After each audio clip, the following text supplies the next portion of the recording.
Hey y'all, we are going to be starting through A Child's History of the World by Virgil Hillyer.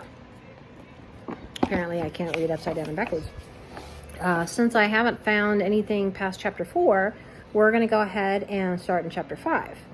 We're going to read starting with chapter 5, Real History Begins. You can remember the big things that have happened to you in your own lifetime. Perhaps you may have heard your grandparents or your parents tell about things that happened in their own lives. Things like World War II or the war in Korea or Vietnam. As your grandparents, of course, had parents and grandparents and great-grandparents just like you. Perhaps your great-great-great-great-grandparents may have lived when Washington was president, and his great-great-great-great-great-grandparents were living in the days of Julius Caesar. Although these ancestors, as they are called, are long dead, the story of what did happen in all their lifetimes, way, way back, has been written down in books, and this story is history. Mama, you forgot to tell about the dogs. It's okay. Jesus, the man whom Christians call Christ or Anointed One, Hebrew Messiah, Greek Christos, was born about the year 1, although most scholars believe he was 3 or 4 years old in year 1. Of course, this year 1 was not the first year of the world. But if we say that Jesus was born in year 1, do you know how many years ago that was? You can tell if you know what year this is now. If Christ were living today, how old would he be? Over 2,000 years may seem a long time. But perhaps you have seen or heard of a man or a woman who is 100 years old. Have you? Well, in 2,000 years, only 20 people, each 100 years old, might have lived one after the other. 20 people, one after the other, since the time of Christ. And that doesn't seem like a long time after all. Until the 1900s, all the years that happened before Christ were called BC. BC stands for before Christ. If BC means before Christ, you might think that all the dates after Christ would be called AC for after Christ. But that is not the term that historians chose way back when they began to name the times before and after Christ. Instead, they call this time Christ AD. AD stands for 2 Latin words, Anno Domini. Anno means in the year. Domini means of the Lord. In English, this means in the year of the Lord, or since the time of Christ. Please stop. I'm looking for the pencil. It's okay. I have told you about things I have had to guess at. We call these things before history or prehistory, which mean the same thing. But the things that have happened in the lifetime of people who wrote them down, the stories I don't have to guess at, were called history. The first history that we feel fairly sure is true begins with the people in North Africa and the Middle East. Some people began writing down their stories thousands of years ago.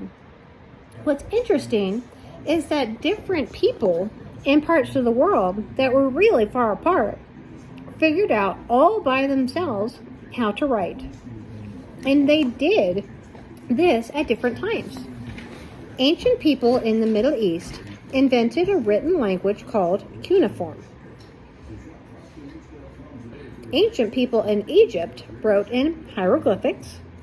And centuries ago, people in India were writing in Sanskrit. People as far away as China, Nubia, and Central America invented their own writing. Oh man, almost lost the camera there. So did people on the island of Crete in the Mediterranean Sea, halfway between Egypt and Greece. Today, we know how to read some of these languages from several thousand years ago, but other languages are like an unsolved puzzle. We see the writing, but we don't have any idea what it means. If you think about all these early civilizations, which ones do you suppose you know the most about? Well, the one whose writing we can read, or the other? Well, I'll bet you all guessed the right answer to that question.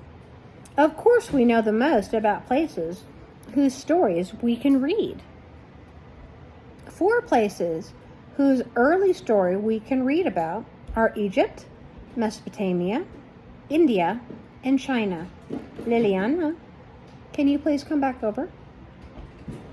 We can read their writing so we know what people were there during all those long years. We're not as good on the writing of Nubia or Central America or Crete, so we don't know as much about what was happening in those places long, long ago. What's really interesting is what we do know about the place whose history we can read.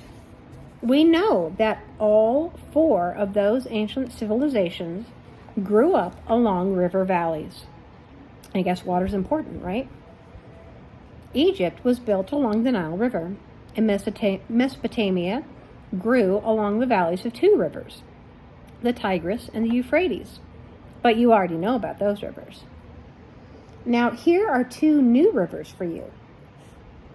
India's first history took place along the valley of the Indus River, and China's along the Huang River. The Huang River is sometimes called the Yellow River because the river's bottom is thick yellow mud. Even though they lived far apart, the people who lived along these rivers did a lot of the same things. This isn't too surprising when you think about it. You may never have visited Africa or India or China today, but you can guess that girls and boys there were playing games and that mothers cooked and so on. Even in ancient times, people around the world did many of the same things. The river valleys were a good place to live because food was plentiful. There was lots of water for animals to drink and to use to water plants. So men and women and boys and girls all settled down next to the rivers in Egypt, in Mesopotamia, in India, and in China. Soon enough, people were living so close together that they were living in what we call a town. Then people in these towns began to build little boats, then bigger boats. Soon, switch the page. Soon, the boats were sailing up and down the river to the next town and to towns further away. The towns began to trade with each other, and sometimes the towns began to fight with each other. One of the best ways to stop the towns from having little wars was to put them all under the ruler of one person. So in place after place, a government grew up. Sometimes the towns agreed to get together. Other times they were united when one strong man conquered his neighbors.